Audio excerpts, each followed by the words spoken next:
Today's conversation is one that holds both deep sorrow and powerful hope. I'm joined by Jody Hudson, a mother whose daughter Alex bravely battled Lyme disease before passing away in 2018. What began as confusing symptoms and unanswered questions turned into a long and painful journey through chronic illness, advocacy, and ultimately, unimaginable loss.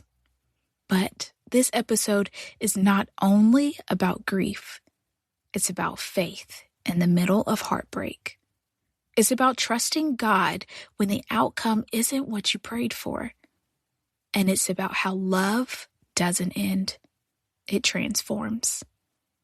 Jody shares what it was like to parent through a medical mystery, how she leaned on her faith during her darkest days, and how she chose to honor Alex's life by creating a legacy that continues to bring awareness and hope to other families facing Lyme disease.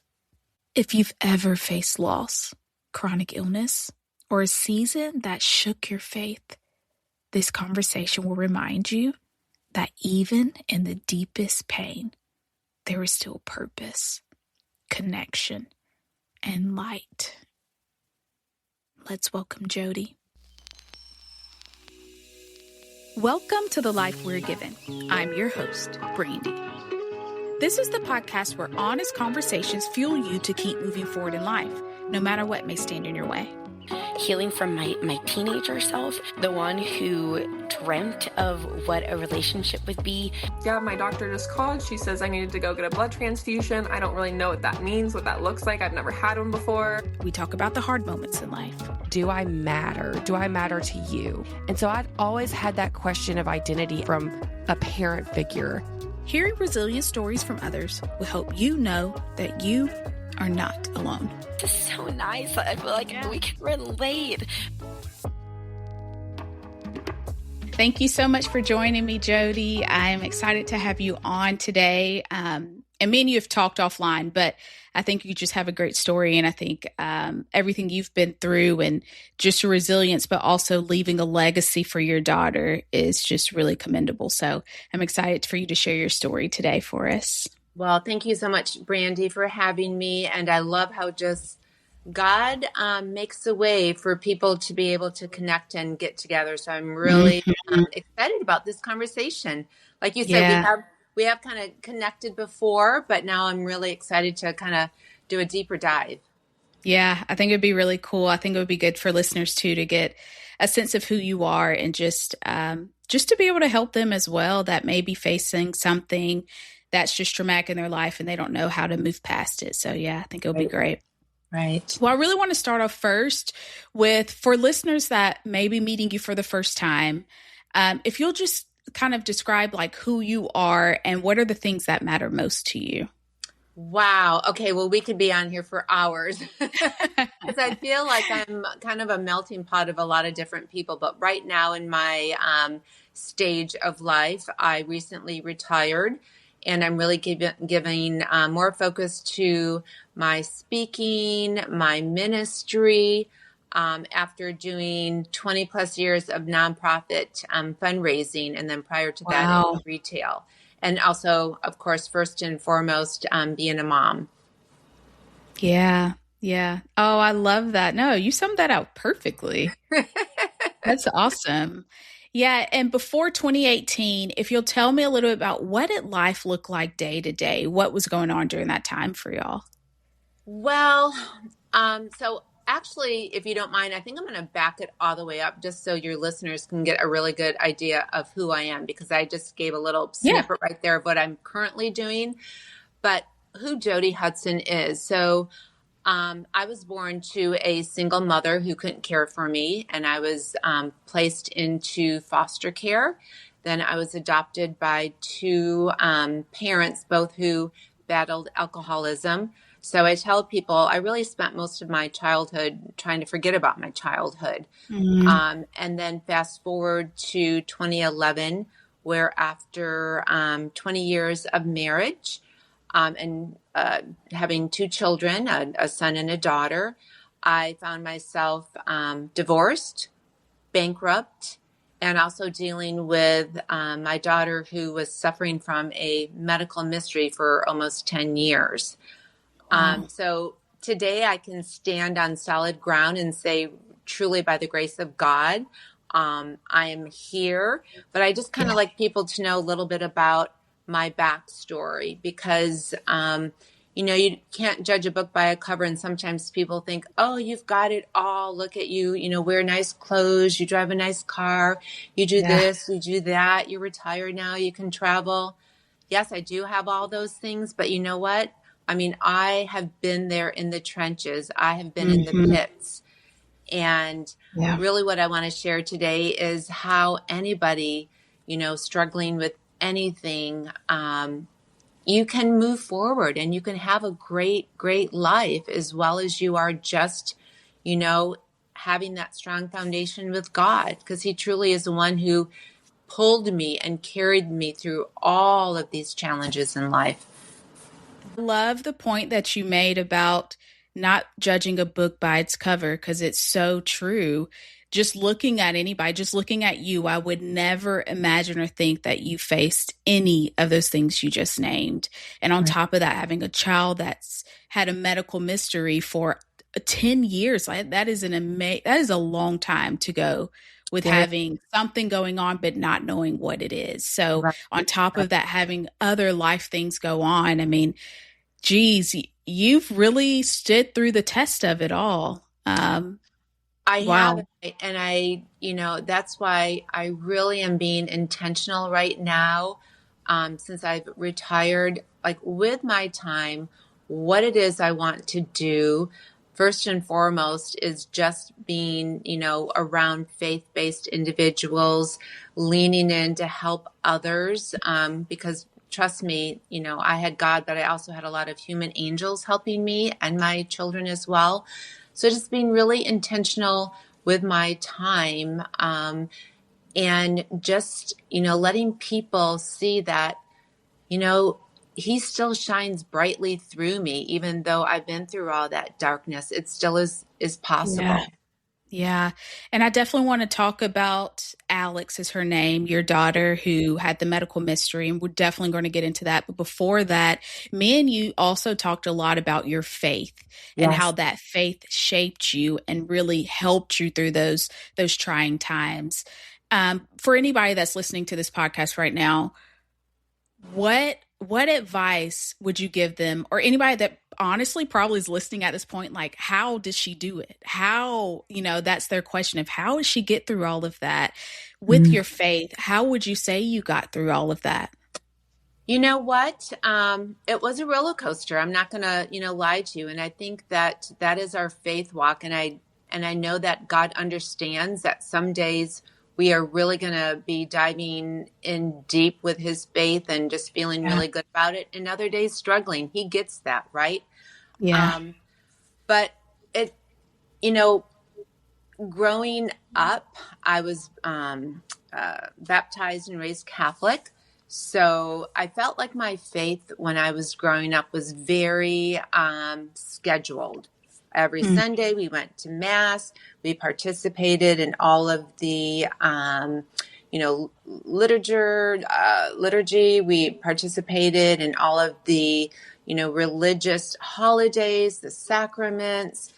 But it really wasn't until Alex got sick that I really discovered more of my faith, deeper of my faith. And what I mean by that is, I love my Catholic faith and I love the sacraments, and I still every Sunday participate in that. But it really was Alex through her own struggles and her journey that found her faith in a non-denominational church.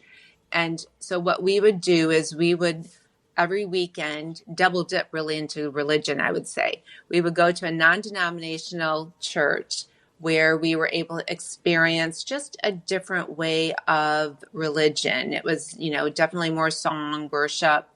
And then we would still go to the Catholic Church and receive our sacraments. And I feel like having that experience really opened up my eyes to, just different aspects of religion. Religion isn't defined by just the church that you go to. Religion is defined by how you practice it, how you share it with others. Yeah. And so I think that really just opened up my eyes to my faith walk and what it looked like, not only for me, but others in my life and what I was going through, if that makes sense. Yeah. No, it definitely does. Yeah. You going to do two different churches of two different nationalities. Like it sounds like you were looking for something too. I was. I mean, Yeah. when you are faced as a parent with a situation that you can't fix, I think it just eats away inside of you. As parents, we fix our children's, bicycles when they're broken. We fix, their stabbed knees when they get bloody. We fix their broken hearts when they, have a boyfriend or girlfriend. And, we're always trying to fix things because we love them so much and we don't want them to have that pain, even though we know, and God even says we are going to suffer. I mean, that's just part of life. But when you have a child who has this, illness that nobody can help you with, and you as a parent go to doctors and you can't fix it, you really struggle. And I was grasping on to whatever I could. And obviously faith was the biggest thing for me to grasp onto. Like, God, like, where are you in all of this? Like, you are, reaching out to God and you want your prayers to be answered. And sometimes our prayers aren't answered. And sometimes he's not going to just, call you from heaven and say, oh, hey, Jody, this is God. And by the way, this is, what's going on. Blah, blah, blah, blah, blah. Right? Wouldn't that be so easy, Brandy? But that's so where easy. That is where your faith is cultivated. And that's where it really stirs inside of your heart, to have that faith and to, continue to trust in him. I mean, so many times over and over again, I would just say, Jesus, I trust in you. So that's, my faith developed in all of that. Yeah. Oh, I love that. I love this conversation we're having because for me, I was the child that had the blood disorders. And of course, not as long as Alex, but for us, it took us some months to figure out what was wrong with me because my blood disorders are so rare. Yeah. So now talking to a mom, of course, I've spoken to my mom about it, but now talking to a mother on the other side of it, I think this is such a crucial conversation of what you go through and me just hearing it from being the patient and being the child. And like you said, my mom and my dad want to fix the issue. They fix every problem for you. Like you said, it's a very true statement and something that happens. Yeah. Yeah. You understand it from a different perspective, right? Yes, absolutely. Yeah. Yes. And being strong for each other. I mean, I was trying to shield Alex as your mom was trying to shield you and help you and fix you. But then it was beautiful to see how it came full circle and she was trying to help me and shield me and not get me so worried and upset. And I'm sure you saw that in your mom as well. Oh, yeah. The circle of life. I mean, it's amazing how that all goes around. It is. Well, I definitely want to talk about Alex and how you all have honored her because I think that is amazing. So first, I just want to give listeners an overview of like who Alex was. Like, who was Alex to you? So Alex, she was such a mixed bag. And when I say that, it's like a lot of times people thought she was very shy and very quiet in school. She was very studious, but then you get her out into like a soccer field or you get her on the pitcher's mound and she was like this animal. People are like, oh my God, is that the same person that I just had a math class with? And she could be goofy and she could be silly. So she was a typical girl, just, developing herself, developing, what she really enjoyed in life. She loved dogs. She always said she was going to be a veterinarian, but she would only help dogs. So if you had a cat, sorry, you're out of luck. So she, I love dogs. she was a fierce dog lover.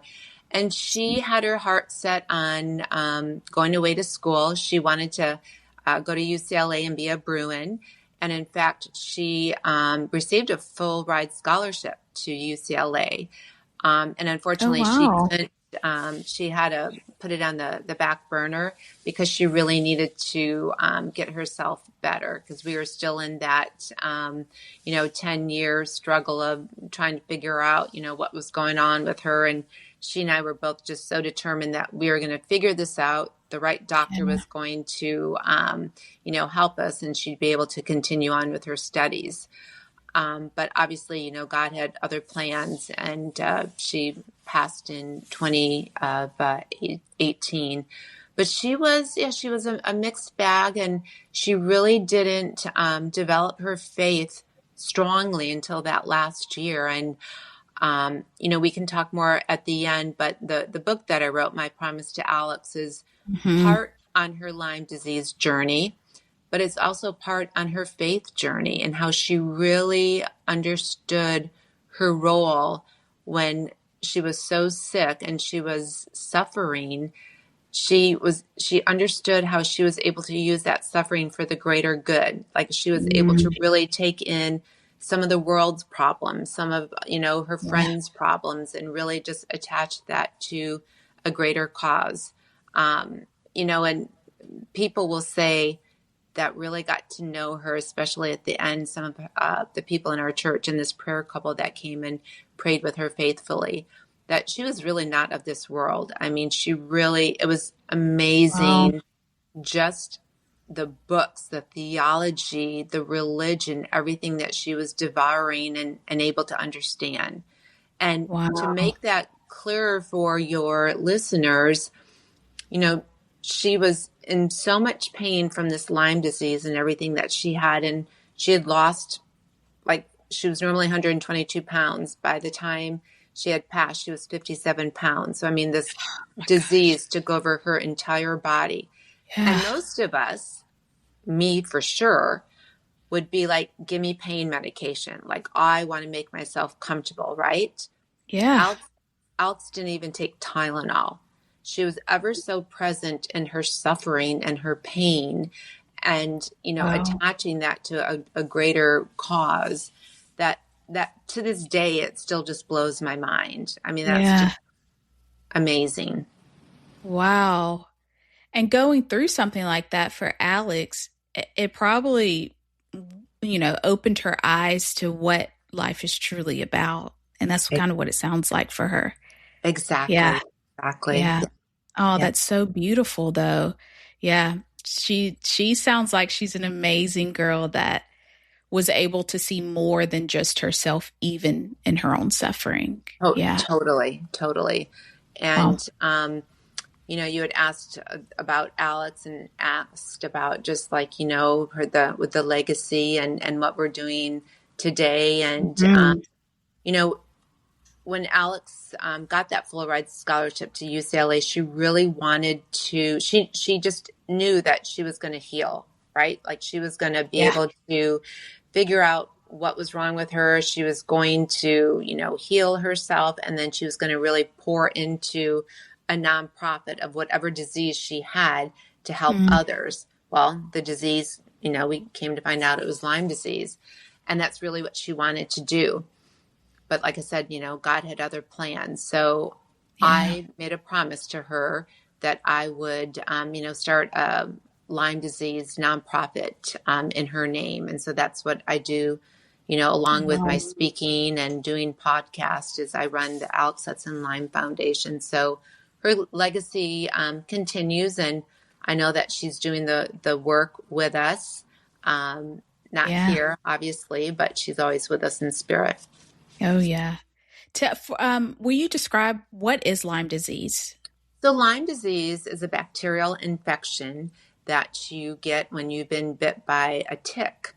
And most people, unfortunately, when they get bit by a tick, they don't realize that they've been bit by it. Only 35% of those that get bit by a tick get what's called a bullseye rash on that area where it has been bit. So the majority of people just, don't realize that they've been bit by a tick. And And it sometimes doesn't present itself until much later on down the road. And then even then, it's first presents itself like flu-like symptoms or a bad cold, or you're just lethargic. And so these are things that are very common with other, diseases or other illnesses. Yeah. So your mind doesn't automatically think, oh gosh, it must be Lyme disease, right? Yeah. So most people go to their doctor, tell them what their symptoms are. And because it, masks so many other diseases or illnesses or chronic illnesses, doctors, it's not their fault, but they don't automatically think, oh, let's test you for Lyme disease. So in Alex's case, this all started back when she was in 5th grade, that she was having joint pain, inflammation. It hadn't gone to her digestive system yet, but there was a lot of just the body aches. And so in 5th grade, because she'd been playing sports for so many years, and also that's when a lot of people go through growth spurts, the doctors just thought it was growing pains, and they thought that she just, needed to cut back maybe on a little bit of her sports. Well, Alex was very competitive, and she didn't want to cut back on anything. So what she did was she would just tape her knees, tape her ankles, and still run track, still play softball, still do all these things that she wanted to do, because she wasn't going to, let anything stop her. And it wasn't until much later when she was a freshman in high school and she was playing basketball and she was dribbling down the court, and her knees actually blew up to the size of grapefruit. And she dropped to the ground, had to be carried off, went to orthopedic doctor. They did knee surgery thinking it was, something structurally wrong with her knee. That didn't help. And then, of course, we had the long journey of trying to find what was actually wrong with her. Yeah. So within that, so after 10 years, is that when you guys figured out what was wrong with her? Correct. So it was in 2017, and Alex graduated from high school in 2014. And like I said, she, received the scholarship to UCLA, but she was, sick. She had been losing weight. I think she was maybe around 90 pounds at that time, 95 pounds. And so she needed to get better. I mean, I, as a parent, could not, let her go away to school in that condition. Yeah. So she did online classes. She went to a junior college for 1 or 2 classes in person. Meanwhile, she was still researching and trying to find out what was wrong with her and trying to find a doctor that could help us. And so it was really the 40th doctor that she found at Cedars-Sinai in Los Angeles that she thought, you know what, Mom, I think this doctor might be able to help us. He thinks outside of the box. He's really good with, GI issues, because Alex, really was starting to lose weight and having digestive problems as well. And she said, can we just go and try and see if we can get an appointment with him? And so we did. And we were in his office for no more than 5 minutes going over her charts and her medical history. And he asked me a question. And the question was, Mrs. Hudson, has anybody ever tested Alex for Lyme disease? And in 2017, I asked a really stupid question. I said, what's Lyme disease? Well, now fast forward, I could be a doctor of it. Yeah. But yeah, it just took the right doctor to sit down and really have an understanding of what was going on with Alex. And so that's when we started treatment. And like I said, because she had been battling this for 10 years. And, as I said, Lyme disease, it's a bacterial infection. And left treated in your body for that long, it impacted everything. Gosh. So by the time you guys had found it, it was a little too late, I'm guessing. It was a little too late. But again, going back to that, fix it as a parent. And I'm sure that your parents would do the same thing. I thought, okay, great. We know it's Lyme disease.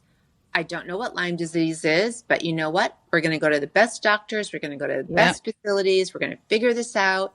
Yes. And I was a single parent at that time, working in a nonprofit field, and, didn't have a lot of money, but I sold her car. I mean, I did whatever I could to get her into the best facilities, because I thought, we're going to knock this out, right? She'll be better in a month's time now that we know what it is.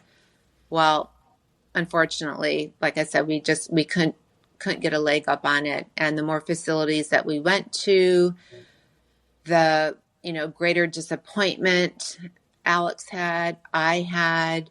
And then that's when everything just started turning, and she really attached herself to her faith and knew what God's purpose was going to be for her for the next couple of months.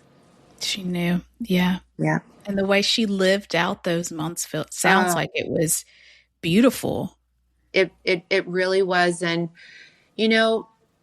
so many people, Brandy, ask me, like, Jody, like, how do you move on after the death of your child, right? Because you could go one way or the other. You could go to the darkness or you could go to the light.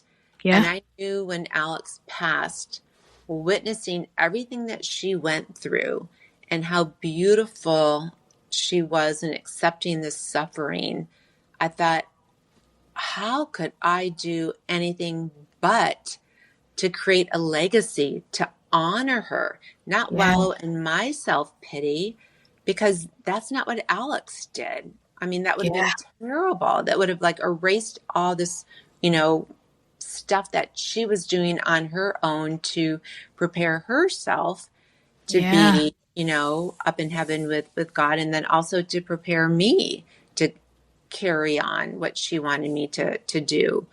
And even her passing was so beautiful. And I read about this in the book. Like, I didn't know the day that she passed, that she was going to pass, but even she orchestrated this for me.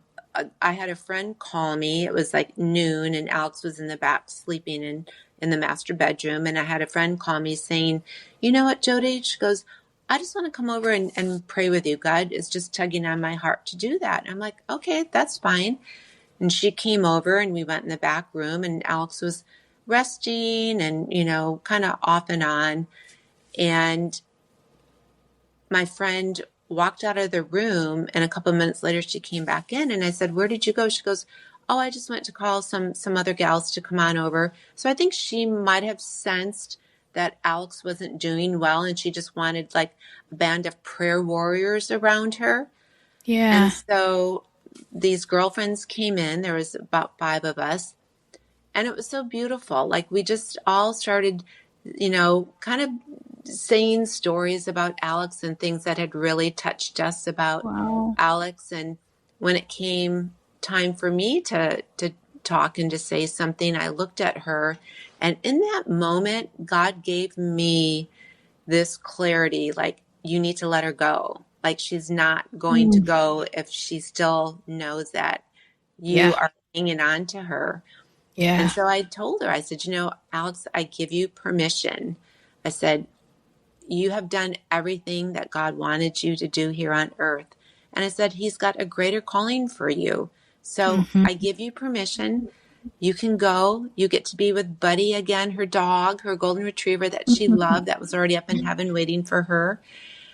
And in that moment, when I said that to her, her head, which had been on the pillow, she lifted up her head, she opened up her eyes, and she looked up to the ceiling, and with this great big smile, she gasped, and then she closed her eyes and laid her head back on the pillow, and she passed. And so right? And I tell people when they ask me, how can you move on from the death of your child?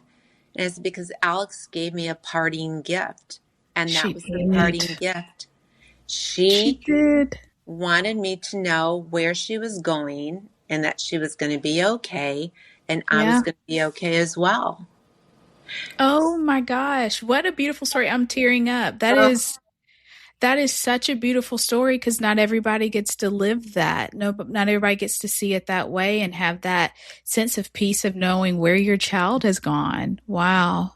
And my heart goes out to those individuals that don't have that closure, Yeah. right? Yeah. That Yeah, it is. It's closure. Yeah. Yes. And they don't get to be with their loved ones when that moment happens. So, I'm so grateful to God Mm-hmm. that she was able to give me that parting gift. And that's how I was able to, move forward, start her foundation, write this Yeah. book, and speak to you even today. Mm-hmm. It's like she's moving you in every area, even after she's gone on. She's still with you. She's still Oh, moving in every area that you're doing. That's what it sounds like. totally. Yeah. Yeah. And there's another story too about the bluebird, and we can talk about that later. But yeah, she's always with me. Yeah. Oh, I love that. Before, to give people a sense of like what Lyme disease is, like what is it about Lyme disease that you wish people knew about it, you know? So what I wish people would know is the biggest thing is prevention. So, Lyme disease, like I said, is caused by a tick bite. Tick bites are out in the woods. They're out in, even in your backyard. They can be carried by dogs, by, pets. So Mm-hmm. really the thing is prevention. Whenever you're outside, before you come back inside, you do a quick head to toe, making sure, that there aren't any little bugs or critters, on you. Just do a quick check. Same thing with your pets. Make sure that you do a quick, check on them. And when you do go outside, make sure that just like there's mosquito repellent, there's repellent that you can, put on for, just to protect your body, making sure that your skin is covered up. So I think prevention is key. It's like anything, like cancer, like skin cancer, cancer, any of that type of stuff. Prevention is key. That's good to know. That's a good point. I like that. Yeah. Yeah. I mean, because I have a dog and I never think about it. My dog goes, in and out of the back door all the time. Yeah. Oh, yeah. So they can be carriers as well. Mm-hmm. And then we have on our website, just all these wonderful resources, educational things. One of the things I'm most proud about is that we did a national Lyme curriculum program with the Girl Scouts. And with that program, cool. With that program, girls actually go through a Lyme curriculum, and anybody actually can do this Lyme curriculum. It's on our website, but you can learn about Lyme disease. You can learn the prevention, education, awareness, treatment. Nice. And then once you finish that curriculum, you get a patch, and that patch is part Girl Scouts, but then it also has the Alex Hudson Lyme Foundation logo on it too. Oh, yeah. Oh, I love that. Yeah, her legacy is definitely still being carried on even through that patch that girls get to wear. Oh, I love that. Yeah. I want to talk a little bit about grief because going through something like that, grief is different for everybody, and everybody grieves differently. How would you say grief was for you, and how could you say it in a way that it helps somebody that may be grieving? So grief is not a one size fits all, for sure. Grieves differently. For me, I knew that I did not want that to define me. I didn't want to be defined as a grief girl, right? I didn't want that pity. I wanted people to be able to still see God's goodness in me and to have that shine through. So for me, it was just this whole mindset switching of, how can I still show up even though I've just gone through one of the most horrific things any parent could go through in life, which is losing a child. So I had to, and it didn't happen overnight, right? But I had to make that conscious effort to remind myself, who do I want to show up as? Who do I want people to see me as? I want them first and foremost to see me as a Christian, as someone who loves God, as someone that, wants to be able to shine light and help others. I didn't want them to see this darkness around me. So I made a very conscious effort about that. But I also wanted to show up for my son. I still had another child. Like I needed to be a role model for him and to show him how he can get through life, you know, when you have these horrific things that happen to you. Like, how can you process that? How can you keep moving through and accomplish what it is that you want to accomplish? So, you know, for me, it was definitely a mindset. And it was, you know, doing a lot of conversations and talks with God, because you do go through those moments where you're angry, you're hurt. It's all human. It's all natural. But then also, you know, I'm very project based. So for me, it's like putting that hurt and those emotions and that grief into something, make it an active, you know, being, so to speak. So it was starting her foundation. It was starting to do a fundraiser, educating, letting people know about Lyme disease. I mean, she passed in March. By June, I already had a 501c3, which was like unheard of. That was a godly moment for sure. By September, we were doing our first fundraising event, educating people on Lyme disease. And after a year of doing that, and also working at a nonprofit, God put it on my heart to write a book. And I was, no. Like, I'm a businesswoman. Like, I write reports. I don't write books. And he's like, no, you are going to do this. And so I did that within 4 months, self-published it, and that itself, you know, taken wings.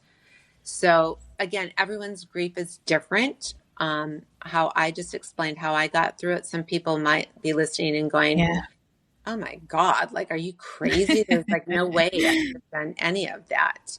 But it's really something that's personal, and people just have to kind of, you know, work it out on their own, with God's help, and whatever works best for you. And grief is always there.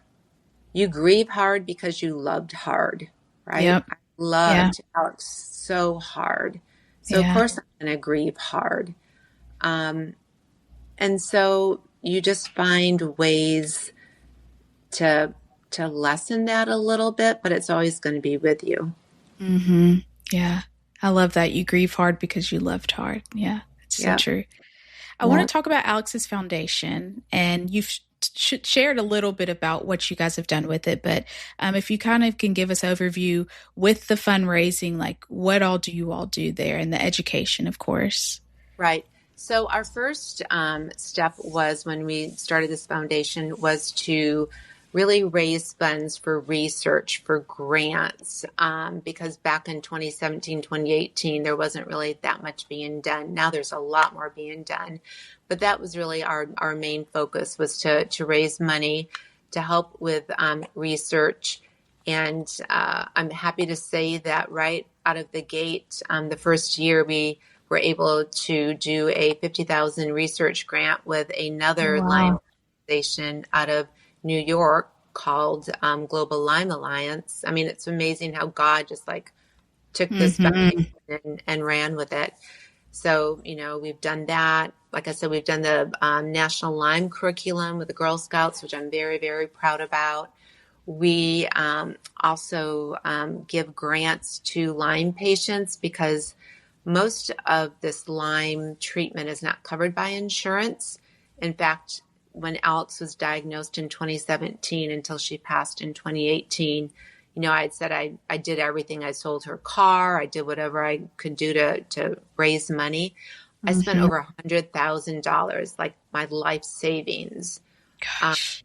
So this is something that we really try and do every year, is to give, you know, assistance grants to Lyme patients so they can pay for some of their Lyme treatment. And every May is Lyme Disease Awareness Month. So I usually, you know, will start doing a lot of TV and radio interviews, print interviews, just getting the word out, reminding people just like you and I talked about, the awareness, the prevention, the Mm-hmm. check head to toe, just simple things that could really help prevent somebody from getting Lyme disease. Yeah, no, you guys are doing some amazing work. Yeah. And it's so funny how something like what you guys have been through births something that can help so many people down the road, and all Yeah. the education. Like, I would have never thought to do, preventable things like, of course, checking myself, but checking my dog. I was like, oh my gosh, that's so true. It just sets off that light bulb to make sure you're doing everything preventable for yourself. Yeah. So definitely think that, I bet it helps a lot of people out there. Yeah. Yeah, exactly. And just, my contact information is on the website. I get emails, I get calls, weekly, monthly from people that, they're in the same position that I was when Alex was first diagnosed. So scared. You don't know who to turn to. There aren't enough Lyme literate doctors that know how to treat this. And quite honestly, Lyme disease is such a complicated disease to treat. It's not like, associated like with cancer, where with cancer, you do the chemo, you do the radiation, like, step, step, step.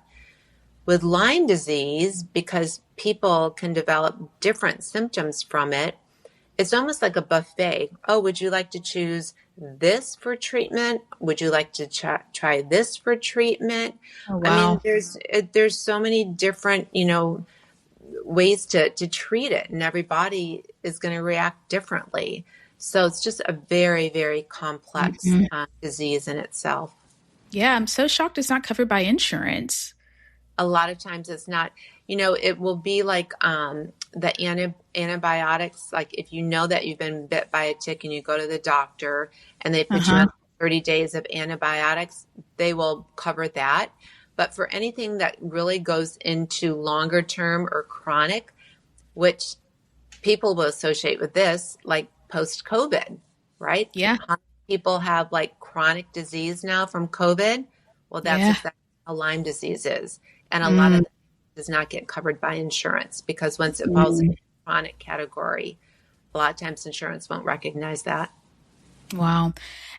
Through this journey also, you guys have met over 40 doctors, which is a lot, and I had this experience, or me and my family did. When you're meeting so many different doctors, you learn how to advocate for yourself in those doctors' rooms. And for us, we were so shocked of like, it was just something that naturally happened, but how other people really don't know how to advocate for themselves, no matter what it is that you're going to the doctor for.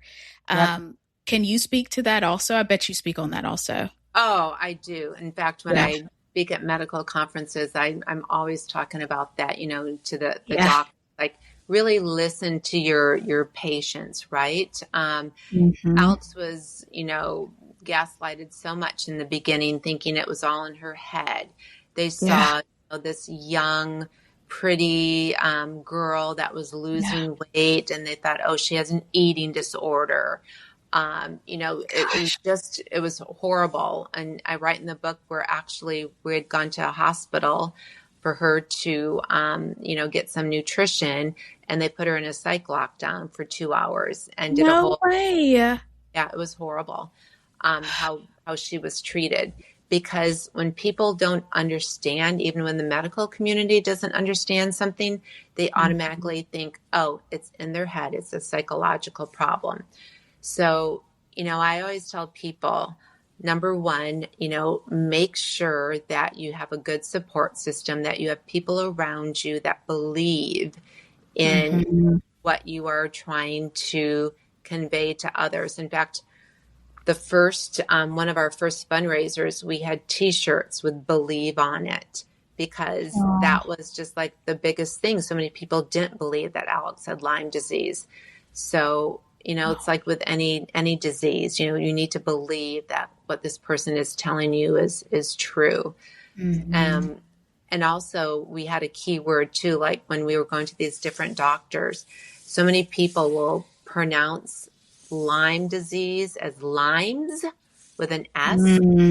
So that was like nails on the chalkboard. Like if a doctor said Lyme's, Alex and I would kind of look at each other like, okay, we're out of here, because if they don't even pronounce it correctly, they're not going to know how to help us.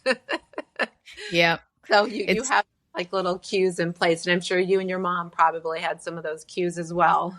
Oh yeah. Yeah. We, the amount of doctors, I didn't see 40, but I saw enough where I was frustrated and like, why can't anybody figure out what's wrong with me? And the unknown is the scariest. So to think of going through that for 10 years and just fighting for your own health, very commendable for sure, for 10 years. Yeah. Well, think about it as a parent, or not even as a parent, but any of us, when you get sick, where do you go? You go to the doctors or you go to the hospitals. Yeah. We got to the point where we couldn't even do that because, look, they put her in a psych lockdown. They didn't believe that she had Lyme disease, even though we had all of these tests showing that she did. I mean, we had nowhere to turn to. I mean, think of how awful that made us feel. And, we just kept turning back to God and just saying, please, help us through this, because we just so many times, had doors shut in our face and we just didn't know where to go, what to do. So, it was a hard time. Yeah. I love that you guys are able to speak at these medical conferences, or you're able to speak at these medical conferences too about it. Yeah. Just because it's great to have that education of helping doctors to see more. Cause like you said, you should be running towards the doctors and not away when it's something that bad. Yeah. Yes. Actually 3 years ago, I spoke at a Central California Women's Conference. There must have been like over 5,000 people there. Dr. Jen Ashton from Good Morning America was the keynote speaker. So I was able to speak there. But then like a month or two after that, I spoke at a medical conference, and the person who organized that conference, she wanted everyone there, all the doctors, there's probably about, 400 or 500 of them, to have a copy of My Promise to Alex, so they could read my daughter's story and think about it next time when they had somebody in their office and they didn't know what was wrong with them, how to help, their patients, and to help them find that voice, and to, let them know that they believed in them, even though they didn't know what their disease was, but they believed in their symptoms. So that was pretty powerful. I love that. Yeah. It's definitely an important conversation that's needed. So I love that you're able to be a part of that. I do want to turn towards your book and talk about that as well, because, and I think anybody listening may want to read it and see where they can find it. If you can tell us a little bit about your book and why you wrote it. So as I said, God really just put it on my heart to write this book. I realized in that year from 2017 to 2018 that I was so busy trying to help Alex that I really didn't have time to bring along my inner circle and, stop and say, hey, this is what we're doing. This is what's going on. This is the next treatment. I mean, like I said, Lyme disease in itself is so complicated.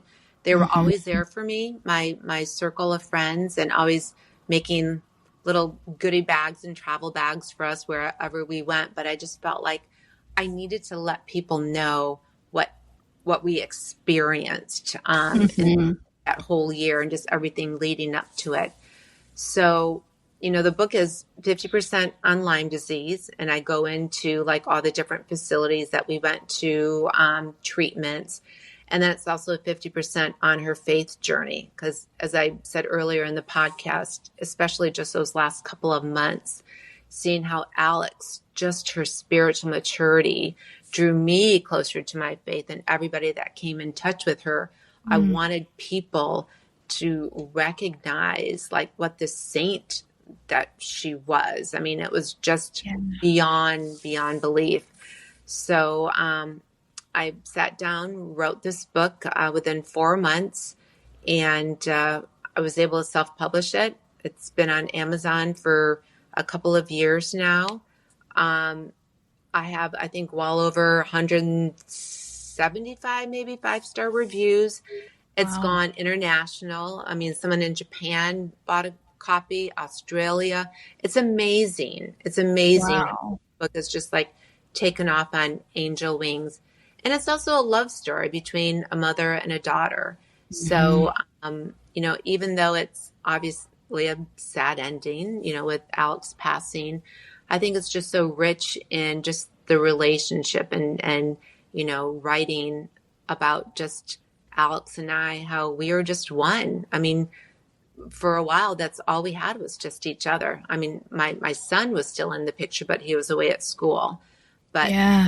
especially those last couple years, when I was a single parent and Alex's dad wasn't really in her life, it was just her and I. So it Wow. speaks to that strength that we drew from each other. And Mhm.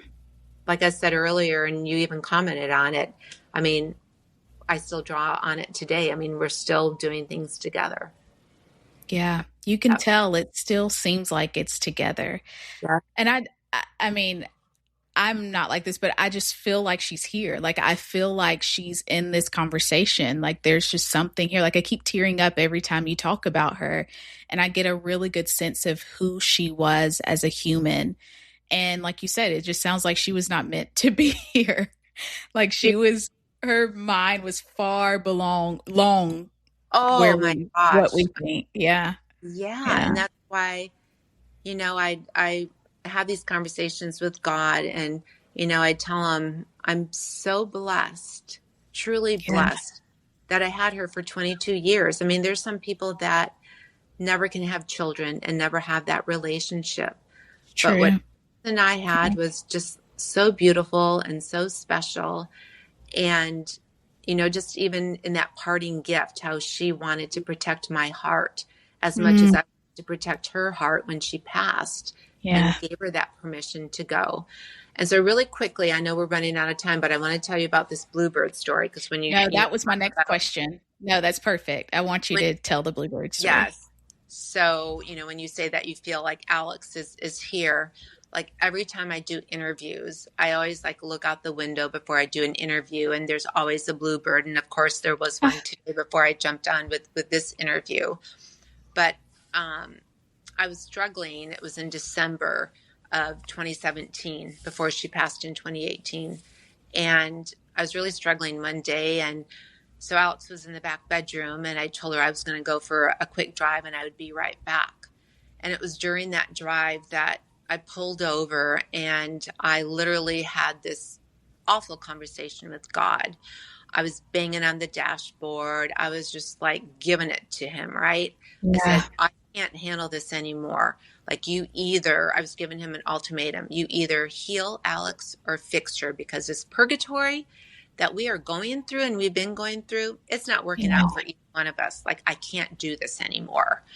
And so then I Mhm. composed myself and got back, in the car and went home. And I went back to check in on Alex and, she was resting. And so I went back out in the living room and I'm sure your mom does this whenever she gets like really upset or anxious, whatever, she cleans, right? Is your mom like that?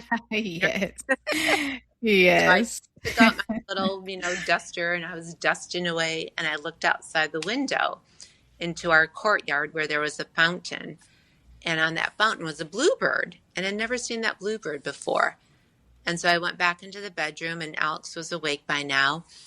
And I said, Alex, I go, did you see that bluebird that's out there? And she's like, yeah, like just real matter of fact, like, yeah. And I go, I've never seen it before. Have you? She goes, yeah, Mom. She goes, it's been coming the past month and it comes every day at 3:00. And yeah, 3:00. And I said, so what do you make of that? She goes, well, I really feel like it's a sign from God. And he's telling me that I'm not alone and that I still have another day here on earth. And I was just like so taken back by that. And I was speechless. And so I just gave her a kiss and I walked back out into the living room and I sat down and I just started sobbing. I'm like, oh my gosh, God, like here I thought you had abandoned us, like you had forgotten us, like this Yeah. purgatory screaming about. Like, how could you do this to us? But yet you've been appearing every day for Alex and for me, but I just never paid attention, right? It was the same fountain, same bird. She saw it and I didn't. So I think it's just a sign for us when we're going through these really awful times in our life to look around, because God is always there and the beauty is always around us. Sometimes we just can't see it. And so this bluebird, when Alex was passing, like, maybe a couple of days before she passed on that Saturday that I told you about with the parting gift, I looked at her and I said, Alex, I go, I know there's going to come a time, I don't know when it is, but I know there's going to come a time where you're going to leave me. And I said selfishly, like, I need something to know that you're okay. Mm-hmm. Like, you haven't forgotten about me and God hasn't forgotten about me. I go, what should we use? Like, what should we have? A code word? Should we have a sign?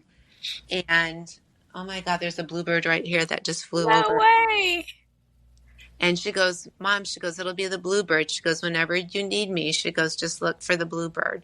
And I swear to God, I see them, like I said, just right now, even she just will pop in every so often just to remind me she's still around. She's still here. Yeah. Oh my So is gosh. God. Yep. Yeah. Wow. That is a beautiful story to end on too.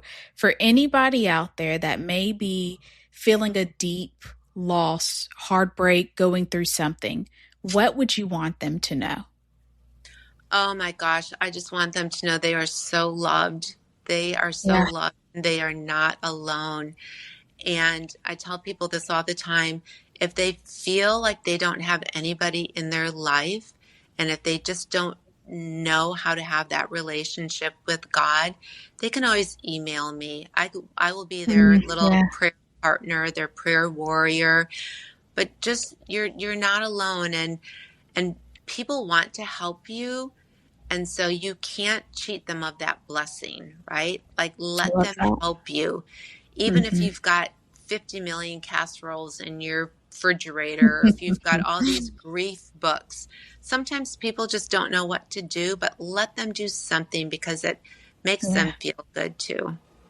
Yeah. Oh, I love that. That is such a good ending. Thank you so much, Jody. This is, I teared up. I think I kept like halfway crying and trying to keep it together just because the story is so beautiful. And I know it's a loss for you, but it's just such a beautiful story of something that you have been through and how you've gotten through it on top of everything else. So I want to make sure everybody knows that your book, I'm going to put your email address, if you don't mind, in the show notes, so people will know where to contact you and Alex's foundation as well. Yes, so they can look all of that as well. Good. Thank you. Awesome. Thank you so much for having me. And again, anybody that's listening, if you're just feeling lost, don't know where to, go, just you need help, I'm always here to help. Really, I feel that's my calling. So they're more than happy to reach out to me. Awesome. Thank you so much, Jody. This was amazing. Welcome. Thank you. Thanks for listening to this episode of The Life We're Given. If it inspired you, share it with a friend. And don't forget to subscribe so you are notified about future episodes. Until next time. Oh, and keep showing up for you. You deserve it.